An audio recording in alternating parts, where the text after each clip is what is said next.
Hello everybody, here is chapter 1 of Hank the Cowdog, The Case of the Halloween Ghost. If you love the Hank the Cowdog books, just send a request through the library soon. I'll show you how to do that and you'll be able to check one out. If you're at home, we're going to be working on a way where you can pick up books from the library, and so just be paying attention to that coming out as soon as we can get it started for you. But here is chapter 1 of Hank the Cowdog. The mystery begins with something fishy. It's me again, Hank the Cowdog. Slim's house was cold and also a terrible mess, and I haven't gotten to the part about the ghost yet. There's a reason for that. A guy can't get his entire story into the first paragraph, no matter how hard he tries.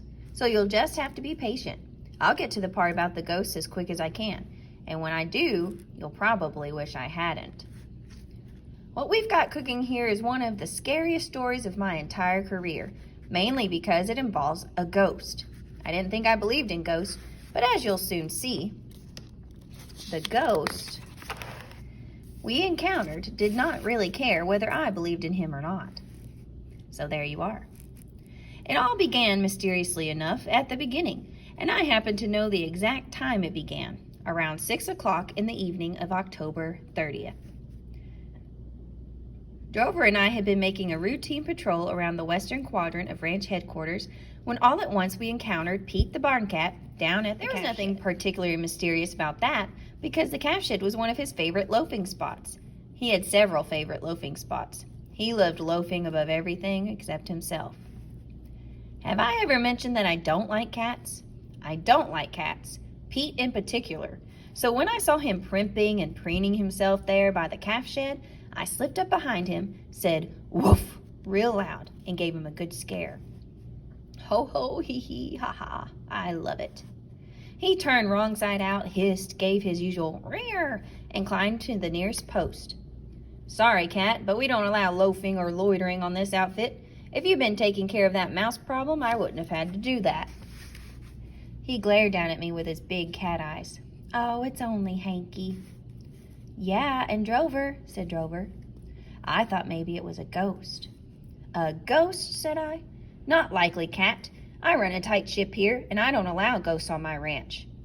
Oh, really? Did you know that tomorrow night is Halloween? No, I didn't know that. Now ask me if I care. All right. Do you care? Not even a little bit. But, for the sake of argument, what is Halloween? Pete moved off the post and parked himself on the top board of the fence. Funny how a cat can do that. Halloween is the scariest night of the year. It's the night when all the ghosts and goblins come out. Oh my gosh, said Mr. Scared of his own shadow. I don't think I'll like that. Quiet, Drover, I'll handle this. I turned a withering gaze up to the cat. For your information, kitty, we don't observe Halloween on this ranch, and if you run into any gobs or ghostlins, you might tell them the same thing. It's ghosts or goblins, said Drover. I stared at him. What? I said ghosts or goblins. Yes, is that supposed to mean something? You said gobs or ghostlins. I did not. Did too, I heard you. And so did I, Hanky. That was the cat. You said gobs or ghostlins, but no matter what you call them, they'll be out tomorrow night because tomorrow night is Halloween, and you can't stop it from being Halloween. I drew myself up to my full upright position. Oh yeah? I said there'll be no Halloween on this ranch, and there will be no Halloween on this ranch, period. Oh yes, there will, Hanky, because Halloween is already on the calendar. Oh no, it isn't, kitty kitty, because I don't believe in calendars, ghosts, goblins, or Halloweens. And as long as I'm in charge of ranch security, what I believe is the definition of what is. Any more questions? The cat smirked down at me and twitched his tail. When you see the ghosts and goblins tomorrow night, remember these words. Wickala, Eslik, Kalikambin, Salike. Huh? I turned to Drover. What did he just say? I don't know. I turned back to the cat. What did you just say? I said, Wickala, Eslik, Salikaba, Slick. Must have had some wax in my ear. Couldn't make a lick of sense out of what that cat was saying.